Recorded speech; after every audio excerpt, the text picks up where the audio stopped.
салому дуруд ба иштирокчиёни ҳамоиши илмӣ бахшида ба ифтихори садсолагии академик соҳиб табаррук. Зи устод аст ҳама пешрафти садкор, чун нест устод кортоба чӣ душвор. устод соҳиб табаррук аз зумраи он зиёёне буданд, ки умри азизи худро сарфи хизмат ба халқу миллат, илму адаб ва фарҳанги он намуданд. устод аз дастпарварони сазовор ва содиқи мактаби бузурги адабӣ, илмию инсонии устод Садриддин Айнӣ буд ва то охири умр ба ҳамин мактаб ва ормонҳои он содиқ монд. дар баробари ин устод соҳиб табаррук дар тӯли умри бобаракати худ, ки ба пуррагӣ сарфи таҳқиқу пажӯиш ва таълиму тадриси адабиёти муосири тоҷик намуданд, мактаби аз ҳар ҷиҳат қавӣ илмию омӯзгории худро гузоштанд. соҳиб табаррук 23 ноябри соли 1924, яъне дар соли таъсиси ҷумҳурии мухтори Тоҷикистон, дар деҳаи чорраҳаи ноҳияи Муъминобод, дар хонаводаи марди деҳқони заҳматкаш ба дунё омадааст. мушкилоти рӯзгори он солҳо ва нобасомониҳои дигари замон аз хурдӣ дар роҳи зиндагии ин ҷавони ҳушёр ва зираку ҷӯё душвориҳоеро паси ҳам эҷод мекарданд, ки бисёре аз онҳо дар китоби профессор Худойназар Асозода кашшофи рози адабиёт ба таври муфассал зикр шудаанд. бояд гуфт, ки устод соҳиб табаррук ҳанӯз аз синни 14-солагӣ қалам ба даст гирифта то охирин лаҳзаҳои зиндагӣ ба таълиф ва навиштан машғул буданд. устод фаъолияти эҷодии худро аз навиштани хабару мақолаҳо ба рӯзномаҳо дар солҳои 30 асри гузашта оғоз карданд. чуноне профессор Худойназар Асозода ишора мекунанд, дар ин ҷода тасвири устод Садриддин Айниро ба соҳиб табаррук, ки дар он солҳо вай аз ҳар ҷиҳат олим, адиб ва шахсияти намунавӣ буд, наметавон нодида гирифт. нахустин вохӯрии соҳиб табаррук ба устод Садриддин Айнӣ ҳанӯз соли 1934 ҳангоми донишҷӯи комбинати омӯзгории шаҳри Самарқанд буданашон иттифоқ афтодааст.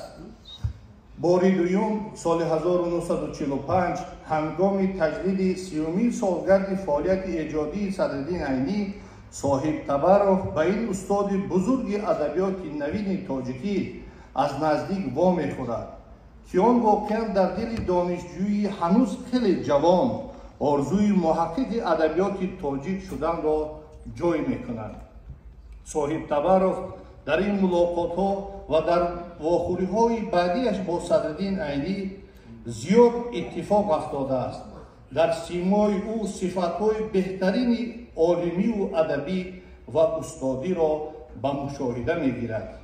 худи устод соҳиб табаррук ҳангоми шарҳи мулоқоту вохӯриҳояш бо устод Садриддин Айнӣ ба чунин хулоса мерасад, ки он дурусту воқеӣ мебошад. дар муқоисаи ҷавонони имрӯза насли мо дар масъалаи худшиносии миллӣ бо сарварии устод Садриддин Айнӣ бештар ҷонбозиҳо кардааст. соҳиб табаррук соли 1947 ба ҳайси иттифоқи нависандагони иттифоқи ҷумҳурии шӯравии социалистӣ ва соли 1949 ҳамчун ходими илмӣ дар доираи барномаҳои пажӯҳишии Институти забон ва адабиёти ба номи Абуабдуллои Рӯдакӣ ба нақду баррасӣ ва таҳлилу таҳқиқи мавзӯъҳои бунёдии адабиёти муосири тоҷик пардохтааст, то охирин лаҳзаҳои зиндагӣ раҳнаварди ин ҷодаи пурзаҳмат ва боифтихор буд. ҳанӯз соли 1946 ба сафи ҳизби коммунистии иттифоқи ҷумҳурии шӯравии социалистӣ пазируфта шудани ӯ далели равшани ба ҳайси як зиёии содиқу сарсупурдаи халқу миллат эътироф гардиданаш мебошад. самти дигари фаъолияти устод соҳиб Табаров омӯзгорист ки он чуноне ки ишора шуд ҳанӯз аз овони донишҷӯияш оғоз мегардад. аз замони таъсиси донишгоҳи миллии тоҷикистон соли 1948 устод соҳиб Табаров масири ояндаи илму омӯзгории худро ба ин муассисаи бузурги илмию таълимии кишвар мепайвандад. солҳои аввали кор дар кафедраи забон ва адабиёти тоҷик ӯ ба шогирдон аз фанҳои мадхали адабиётшиносӣ, назари адабиёт, таърихи адабиёти тоҷикии замони шӯравӣ дарс мегӯяд. баъдтар дар донишгоҳ кафедраи адабиёти тоҷик таъсис мешавад ки вазифаи мудирии онро ба дӯши ин олими дар он солҳо ҷавон ва аллакай шинохташуда вомегузоранд. бояд зикр кард ки маҳсул ва натиҷаи кору заҳмати олим китобҳо, рисолаҳо ва таълифоти гуногуни ӯ мебошанд. аз ин ҷиҳат ҳам устод дар байни ҳампешагону ҳамқаламони худ имтиёзи бештаре дошт. устод аз ҷумлаи шахсиятҳои фарҳангиест ки зикри дастовардҳои маънавию фарҳангии халқи тоҷик дар беш аз 60-70 соли охир бидуни зикри корнамоии илмию адабӣ ва фарҳангию омӯзгории эшон ноқис хоҳад буд. хизматҳои содиқонаву меҳанпарастонаи устод соҳиб Табаров бо унвонҳои баланди ходими шоистаи илми тоҷикистон, алочии маорифи халқи ҷумҳурии тоҷикистон, ифтихорномаи комиссияи марказии интихоботӣ ва шӯрои вазирони иттиҳоди шӯравӣ, ифтихорномаи президиуми шӯрои олии тоҷикистон ба орденҳои дӯстӣ, ветерани меҳнат ва ғайра қадршиносӣ шуданд. ӯ барандаи ҷоизаи давлатӣ ба номи Абу Абдуллои Рӯдакӣ ва ҷоизаи Академияи илмҳои Тоҷикистон ба номи Осимӣ мебошад.